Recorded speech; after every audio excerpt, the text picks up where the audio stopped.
بسم الله والصلاة والسلام على رسول الله. اللهم صل وسلم وبارك عليك يا سيدي يا حبيبي يا رسول الله. ازيكم يا حبايبي، عاملين ايه؟ اهلا بكم في مطبخ بسمة الشربجي. يا ريت اللي اول مرة يشوفني ما ينساش اشتراك لي في القناة، فعل زر الجرس واعمل لي لايك عشان يوصلوا مني كل جديد. احنا النهارده معانا وصفة اقتصادية جدا جدا، وهتطلع معاكي احلى نتيجة واحلى طبق هتشوفوه.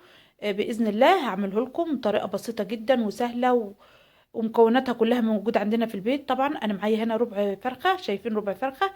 اقل حاجة خالص انت بتقدري تعملي منها وجبة اقتصادية، وجبة في منتهى الجمال. انا طبعا هنا معايا ربع فرخة، فلسه العظم انا هخليه قدامكم. تفصل العظم عن اللحمة كده بتاع الصدر، زي ما انتم شايفين كده. ما عادش فيها عظم خالص. طبعا انا هخلي خالص العظم ده زي ما انتم شايفين. هجيب هنا الكبة وهبدأ هنا اقطعها وافرمها ناعم جدا في الكب. لو ده انا ما عنديش يا بسمة كبة وعايزة اعملها بنفس الطريقة، اعمل ايه يا حبيبتي؟ مفيش مشكلة. اعمليها لو عندك المدقة بتاع التوم ديت اللي بتدق بها التوم. ممكن قطعة بقطعة وتقعدي تدق كده لما تنعم معاكي. ما عندكيش روحي افرمها عند الجزار. بيفرم عادي. يعني كل الحلول موجودة قدامك. طبعا انا بعد ما فرمتها هبدأ هنا افضيها في الطبق بتاعنا.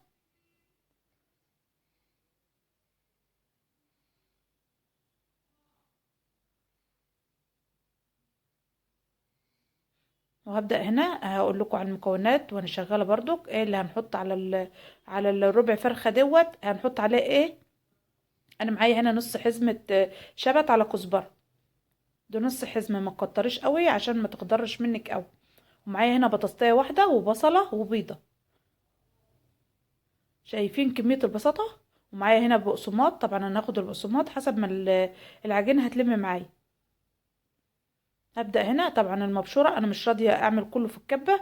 انا هوريكم برضو بأقل الامكانيات هنعمل الوصفة دي. طبعا المبشرة دي موجودة في كل بيت وعندنا في كل بيت. هبدأ هنا اجيب البصلة وابشرها ناعم جدا. وهجيب هنا الطبق. طبعا انا عايزة مية البصل دي، والتفل ده انا هحطه هنحطه هنا على ربع صدر فرخة. طبعا هجيب البطاطاية هنا برضو وهبشرها معاكم في المبشرة.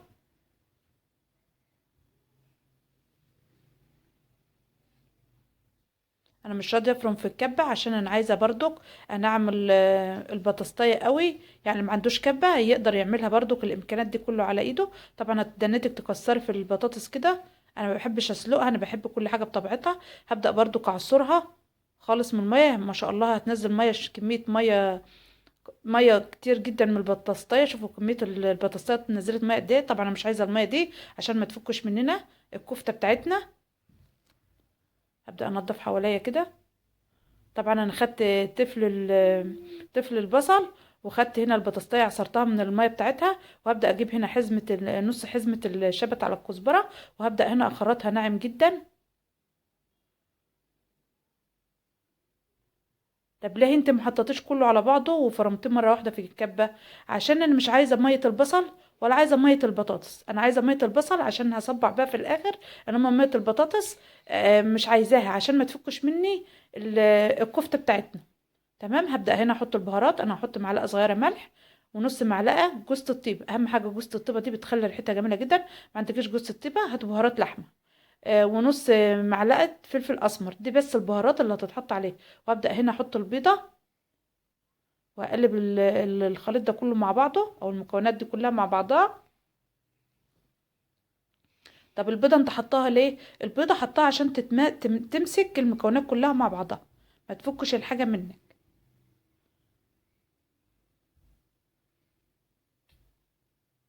هبدأ هنا احط البقسماط. ده نص كوباية، شوية بشوية حسب ما احس ان العجينة بدأت تتمسك معايا.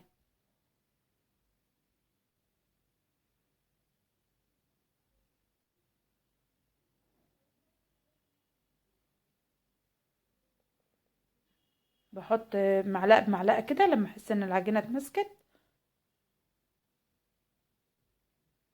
طبعا انا عجينه بايديا عشان اعرف السمك بتاعها.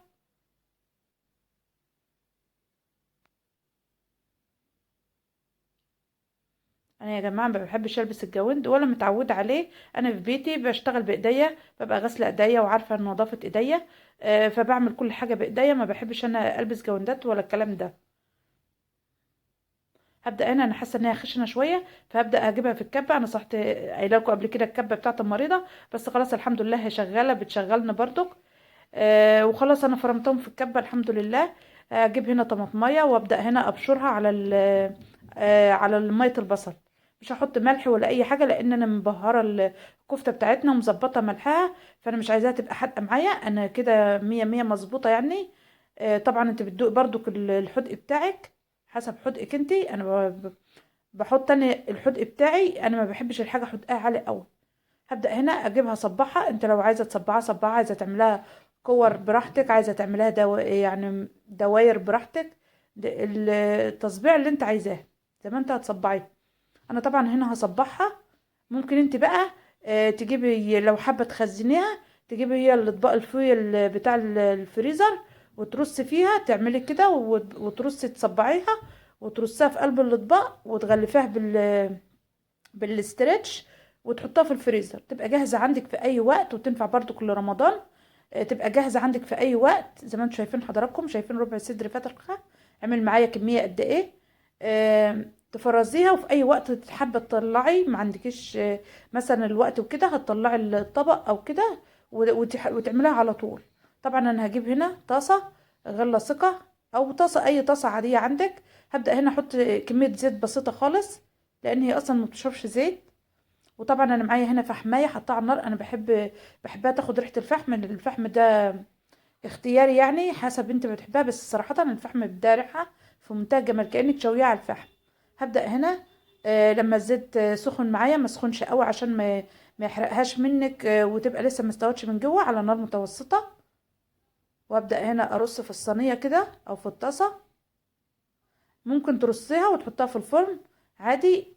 انا بعمل بابسط حاجه واقل حاجه. بعمل لكم المكونات بها، وبتطلع النتيجة في منتهى الروعة.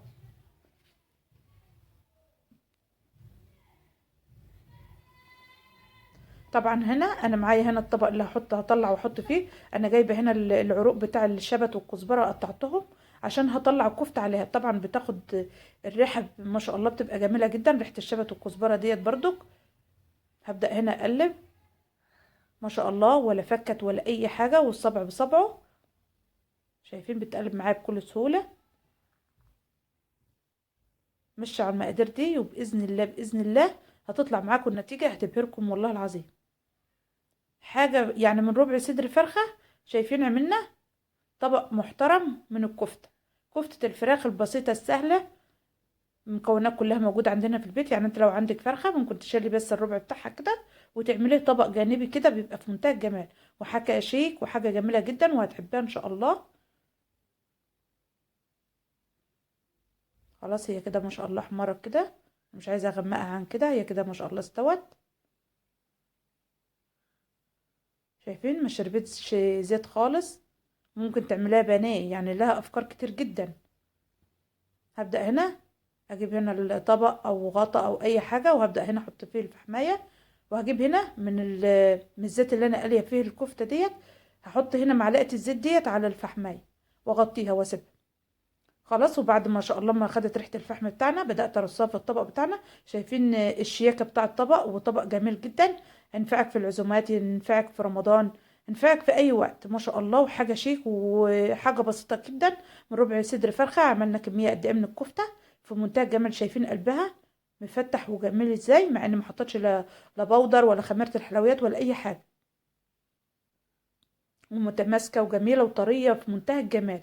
وريحتها كانت والله العظيم في منتهى الجمال، وهي طالعة وهي بتتقلى كده ريحتها مالية البيت في منتهى الجمال. جربوها وإن شاء الله هتدعولي. وبألف هنا وشفا يا رب. يا ريت اللي وصل معايا الفيديو ما ينساش يعمله لايك. والسلام عليكم ورحمة الله وبركاته.